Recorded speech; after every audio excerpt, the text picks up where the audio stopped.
My 2025 New Year's resolution is mag-workout na ko perme. At least 3 times a day. Kung makaya 4 times a day, mag-workout ko. Para mudako kung rin. Bawal ka rin, mudako. Oh no! Para kasigan ko. Wala inindot na ano. Yan ang aking 2025 resolution. Kailangan kong mag-workout.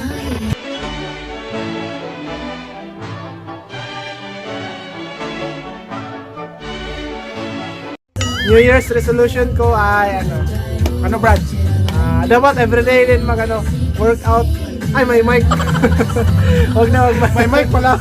New Year's resolution ko ngayong 2025 is gawin ko dapat yung New Year's resolution ko noong 2024.